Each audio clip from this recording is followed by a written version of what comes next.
Hello again, another Agricola Reacts, and today we will be watching how Constantinople survived an Ottoman siege. Medieval documentary from Kings and Generals. All of the information, this is another part of video from the Ottoman History and Battles playlist, and you find all the information in the description box. And let's just jump into it and see, because I'm kind of curious, like the whole time Constantinople was kind of like a separate thing. Even like there was some kind of sieges, there was some kind of fights, but there's always like there's someone else in there. Okay, let's watch.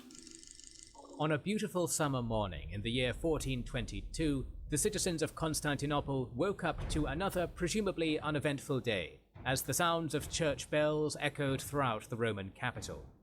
Suddenly, the sound of morning prayers was interrupted by otherworldly sounds that can only be described as large bangs. As the earth beneath them shook violently, military horns began sirening off in the distance. Then, the news of terror began sprinkling down the streets of the city. The full force of the Ottoman army had arrived at the gates of the Theodosian walls. After 20 years of internal strife and civil wars, the Ottoman resolve to seize Constantinople resumed again in full force. In this video, we will cover the 1422 Ottoman siege of Constantinople, as well as the perilous political tightrope the Osmanli regime was walking during this time. This video is made available for free thanks to our YouTube members and patrons. We fund our free content through our program of exclusive videos made for our members and patrons, who get 2 documentaries per week not available to the public. We've got a growing collection featuring the First Punic War, the history of Prussia, the Italian Unification Wars, and a review of the classic text Xenophon's Anabasis. We're now covering the Russo-Japanese War and Albigensian Crusades, not to mention our massive Pacific War week-by-week coverage, and a massive pool of other projects. All this is made for and with generous donations from our backers, so if you're enjoying our content and want to see more and support the cause of history, consider becoming a YouTube member or patron. You'll also get early access to public content, a spot in our lively Discord server, and behind-the-scenes info and goodies. We rely on our backers to support our growing team pumping out these videos, so thank you to everyone already involved, and we hope you'll consider joining in too.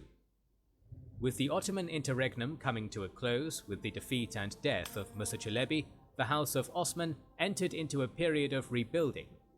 Upon securing the Ottoman throne, the 27-year-old Sultan Mehmed I began his reign by reassembling the ranks of his personal council by appointing men to positions of power who had supported his cause during the last decade. The leading groups that benefited from this restructuring in government were the Turkoman Ghazi warriors and notables of Anatolia, who had long been neglected during the years of the Thunderbolt, but had since regrouped around the new sultan.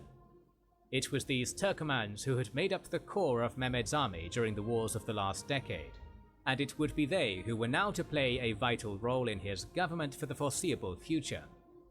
The new sultan also reaffirmed the Treaty of Gallipoli with the Byzantines and Genoese, as was his promise to Manuel II for his military assistance during his war effort against Musa. As a result of all these political developments, the formerly influential Capikulu and Devshirme military and political classes were reduced in size and sidelined in the new Ottoman administration, as many of their Timar holdings were seized and redistributed by the state. With his internal affairs settled at home, Mehmed turned his gaze eastward as he sought to establish Ottoman control over a war-torn Anatolia, a region which had, during the last decade, seen many of its settlements and pastures brutally ransacked. Not wanting to invoke the wrath of the Timurids, he said the siege in 1422, that was kind of like what happened with the other years, because they definitely haven't finished that late. His father did with his speedy conquest of Anatolia during the 1390s, the Ottoman Sultan opted for a more subtle form of land expansion through vassalization. During the early months of 1414, the Ottoman Sultan personally led an army along the Aegean coast of the plateau, overwhelming the Turkic beyliks of the area in a single military campaign. The Sarukhan and Aydinid beyliks were officially annexed into the Ottoman realm, while Menteşe and the Gamianids were vassalized. The former ruler of the Aydinids, Junayd Bey, who had been a critical ally of both Suleiman Çelebi and Musa Çelebi during the interregnum, was forgiven for his past actions against Edirne and was given the vital governorship of Nicopolis. After re-establishing Ottoman rule in western Anatolia, Mehmed marched on the Jandarid Beylik of Esfendiya Bey, who had sided with Timur during the Battle of Ankara, and vassalized his state, in addition to the Beyliks of Janik along the Black Sea coast. In response to a failed Karamanid siege on Bursa while he was campaigning against Musa in the Balkans back in 1413, the Ottoman Sultan declared war against Mehmed II Bey at the start of 1415 as retribution for invading his lands. However, due to intense spring rains hampering his siege on Konya, Mehmed concluded a hasty peace with the Karamanid ruler, which saw him regain the towns of Agadir, Akshehir and Beyshehir back for the Sultanate. Returning to Edirne victorious, with much of Anatolia once again under the Ottoman fold, Mehmed began planning out military operations into the Balkans to reassert Muslim power projection into the region after many years of Ottoman military inactivity. First pushing deep into the decentralized principalities of Albania, Mehmed captured the regional towns of Vlora and Kruja, reaching the coast of the Adriatic by 1417. Ottoman raids deep into Bosnia, Morea and Transylvania also recommenced during this period, as the Sultan sought to please his Turkoman Ghazi warriors with the riches of the local region. Mehmed likewise launched a war against Wallachia, as its ruler, Mircea I, had been a critical ally of Musa during the interregnum, and thus had to be punished. The following hostilities were short, as the ailing 60-year-old voivode wished to keep the peace with Edirne, and so signed a peace treaty that saw him ceding the crucial Danube fortress town of Juju and the region of Dobruja to Mehmed. In addition to territorial concessions, Wallachia also became an official vassal of Edirne, which compelled it to once again pay a yearly tribute to the Ottoman state. Better yet for Mehmed, by 1418, Mircea of Wallachia, the man who had dealt 2 defeats to Bayezid within a year and had been a thorn in Ottoman expansion for over 20 years, had died of natural causes. Oh, lucky him, I guess. Isn't there? Because what else would we like? There's a lot of fucking not natural causes for those people there as well, being mostly strangled, as far as I remember now, and just being killed in general. But I think that's pretty much all of the rulers. That's the kind of like a professional risk that comes with being a ruler, isn't it? That someone will want to kill you, especially if you're a bad ruler and tyrannical ruler. Yeah.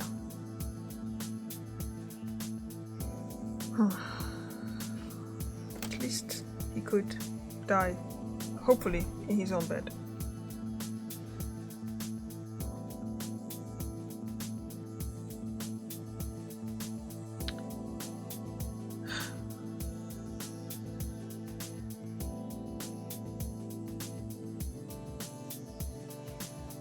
Okay, we're almost there. Done with the ad. There you go. And let's just go back to the screen so you can see as well what I'm watching. And obviously the volume would be nice too. It was also during this period that the newly emerging Ottoman fleet began conducting major naval operations in the wider region for the first time in its history.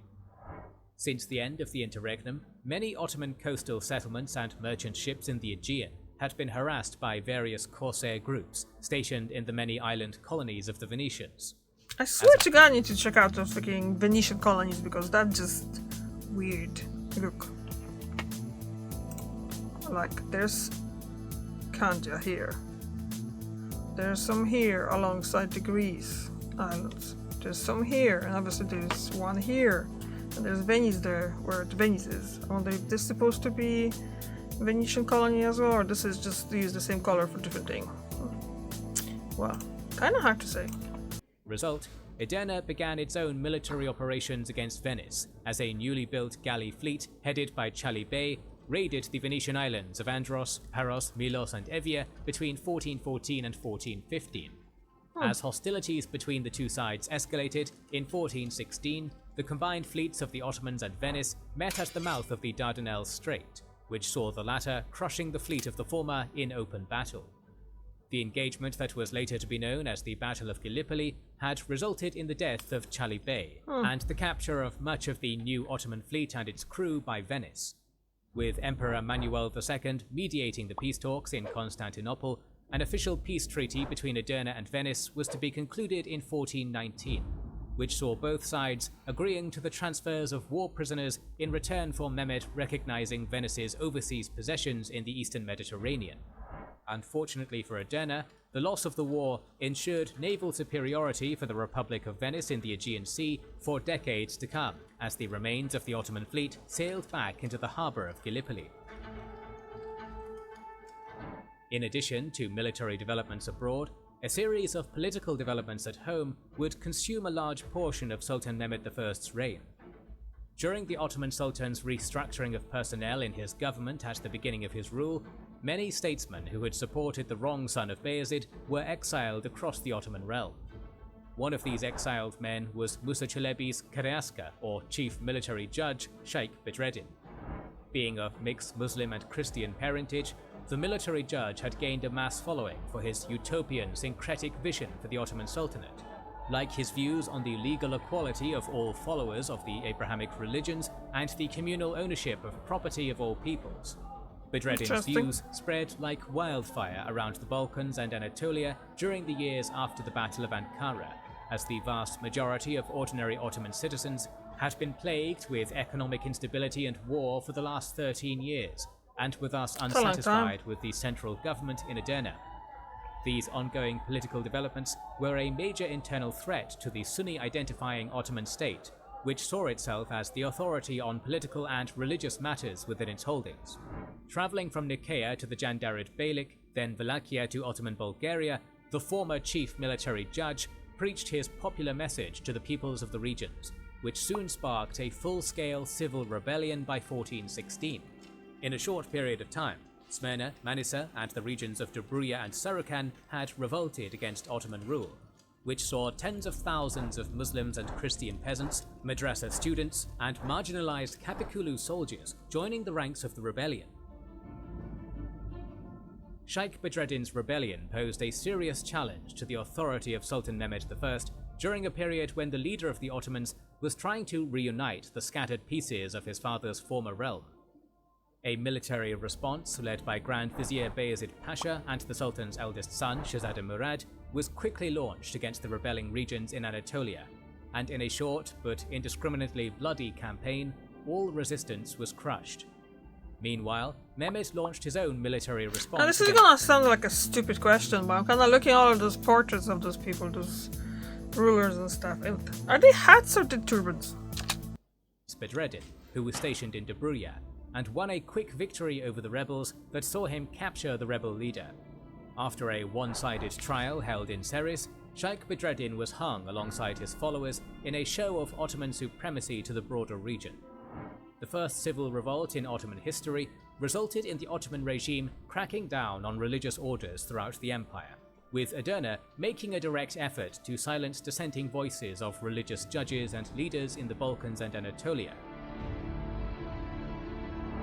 It was also during this period that a ghost of the past from the Ottoman interregnum reared its ugly head when the last son of Bayezid, Mustafa Çelebi, made his bid for the throne. Being captured alongside his father during the aftermath of the Battle of Ankara, the young Ottoman prince had spent the better part of the last decade in the Timurid capital of Samarkand before deciding to return to Anatolia.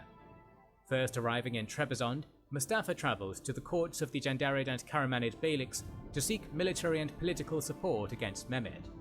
Then, with the help of the Venetians, the youngest son of Bayezid sailed to Ottoman Bulgaria and called on the help of the local Muslim governors and Christian leaders in the region to support his war effort. The former ruler of the Aydinids, Junayd Bey, who had been the governor of Nicopolis since his defeat to Mehmed back in 1414, opened his doors to the rebel prince, and the pair began mustering troops in Ottoman Thessaly while Mehmed was distracted with the Bedreddin rebellion. However, upon hearing the return of Mustafa Çelebi, the Ottoman Sultan started a propaganda campaign against his younger brother by proclaiming him as an impostor and a false son of Bayezid, as he was a relatively unknown figure by most in Ottoman society.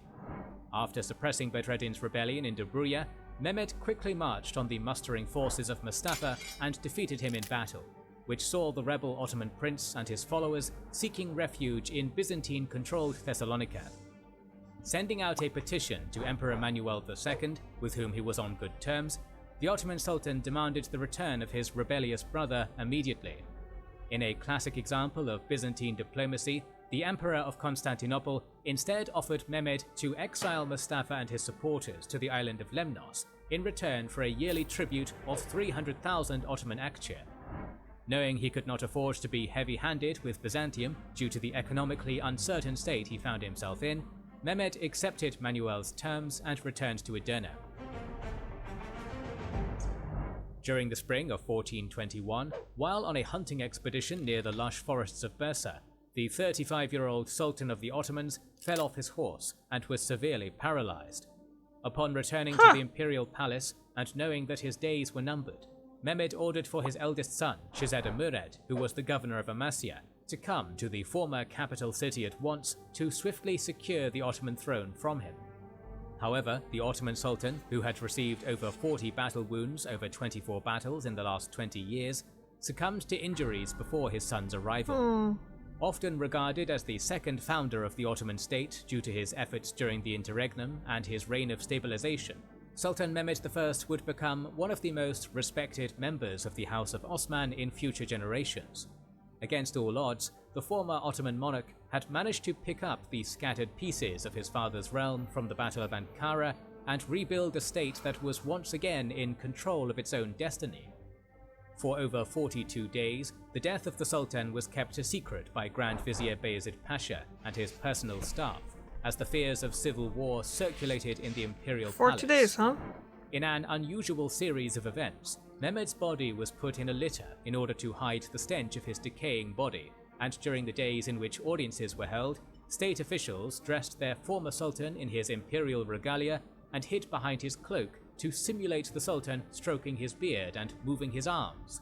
It was only with the arrival of the 17-year-old Murad to the former Ottoman capital of Bursa and his accession to the throne that the news of Mehmed's death was released to the wider public. The ascension of Sultan Murad II during the spring of 1421 came during a period in which there were many competing claimants to the Ottoman throne. Mustafa Çelebi and his supporters were still in exile on the Byzantine island of Lemnos. Orhan Çelebi, the grandson of Suleiman Çelebi from the Ottoman interregnum, resided in Constantinople, while the future fates of Mehmed I's other three sons, Shahzadehs Mustafa, Mahmud and Yusuf, were up in the air. The practice of fratricide by Ottoman monarchs had already been institutionalized by the 15th century, and thus the former Ottoman Sultan had taken precautions against it by appointing his second eldest son, Mustafa, to the faraway governorship of Isparta, while his younger sons, Mahmud and Yusuf, were transferred to the protection of Constantinople. The premature death of Mehmed I also coincided with the deterioration of Ottoman-Byzantine relations, as by 1421, the ailing 71-year-old Manuel II had given control of many of the functions of the state to his eldest son and co-emperor John VIII, who was more war-hawkish towards Edirne. With political uncertainty surrounding Murad's ascension, Byzantium launched the first salvo in open hostilities by releasing Mustafa Çelebi and Junayd Bey from their exile on Lemnos, as the Ottoman claimant promised the Gallipoli Peninsula to Constantinople. Wasn't there should be a bridge somewhere that was built in like 6th century? I mean, it probably didn't survive, but still they had the bridges in 6th century, so they should have some bridges. Gallipoli and large 15th parts century, of Ottoman Thrace quickly fell to the rebel prince, while the Karamanids used the occasion of Ottoman instability to reoccupy Agadir, Akşehir and Beyşehir.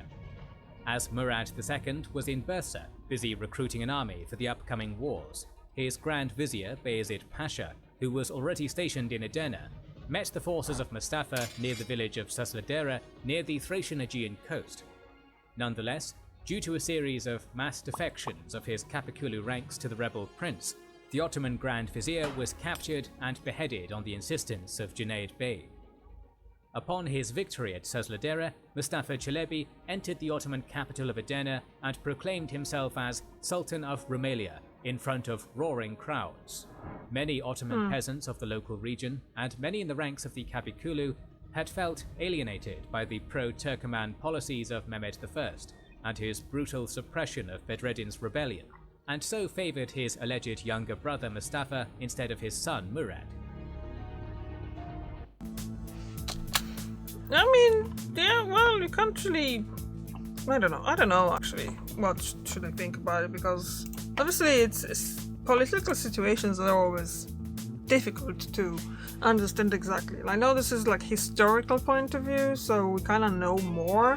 But then as well, it's been so long time ago that we not entirely sure. Like sometimes they mention that, let's say, in this side of the historical events, the diaries of someone or something like that is said like this way, and then in some other one it's differently.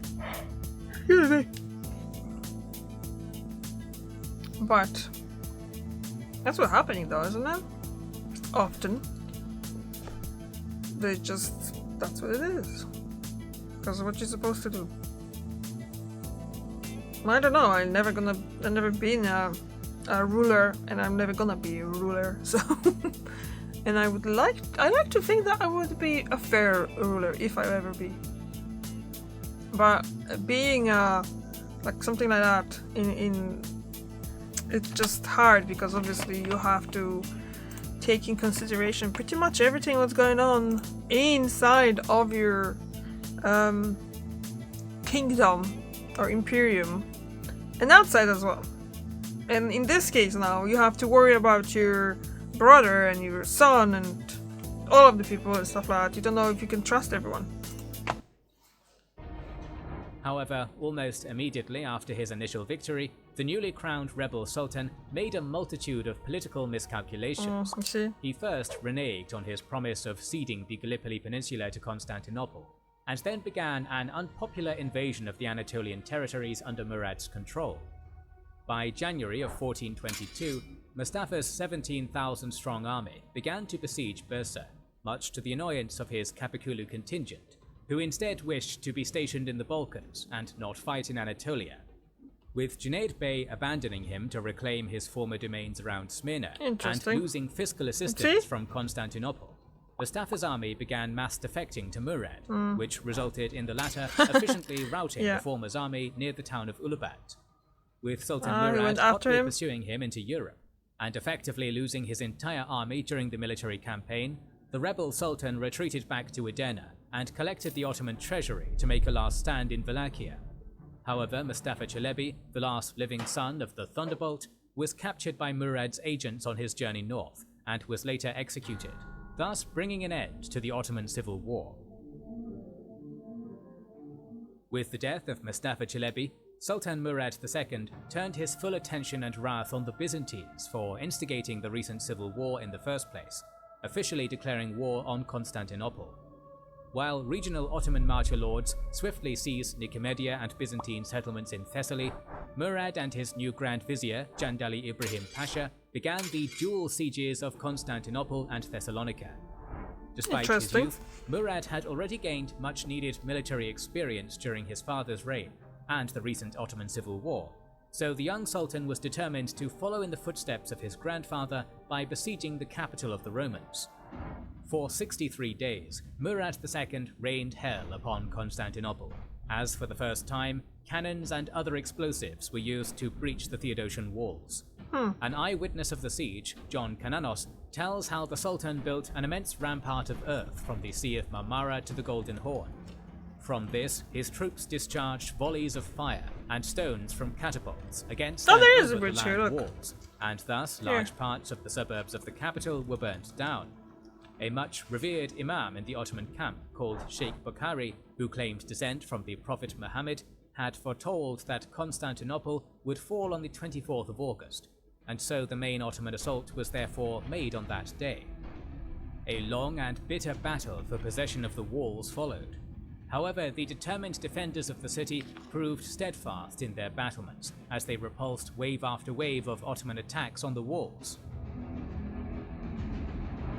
While Murad was occupied with Constantinople, developments coming out of Anatolia would force him to lift the siege of the Byzantine capital. the Sultan's younger half-brother, the 13-year-old Shahzada Mustafa, He's better 13? known in Ottoman historiography as Little Mustafa, had revolted and seized Nicaea with the military assistance of the Jandarid, Karamanid and Gurmianid beyliks. The Sultan's other two younger brothers, Shahzadis Mahmud and Yusuf, were also released into Anatolia by Manuel II in an attempt to stir up even more civil strife in the region. Lastly, Junayd Bey had recaptured Smyrna and once more re-established the Aydinid beylik. With his eastern holdings in open anarchy and little progress being made to breach the Theodosian Wars, the Sultan of the Ottomans abandoned his siege on Constantinople and crossed into Anatolia. Catching Little Mustafa off guard, Murad swiftly seized Nicaea and executed his rebel half-brother before also capturing and detaining his other two younger brothers, Mahmud and Yusuf, in Bursa. The pair would die upon a plague outbreak in the former Ottoman capital in 1429. Whoa. Rough. Some tough brother to Following have. his war effort against the Turkic beyliks of Anatolia, many of which supported Little Mustafa's rebellion, Murad invaded and vassalized the Jandarids once more, with the marriage of his sister, Selçuk Hatun, to the heir apparent of the beylik, while he himself married the daughter of Isfendiyar Bey, Hatice Halime Hatun. Meanwhile, with Mehmet II Bey's sudden death during his siege on Antalya against the Teka beylik, his eldest son and presumed heir, Ibrahim II Bey, took control of the Karamanid throne and resumed peace talks with Murad.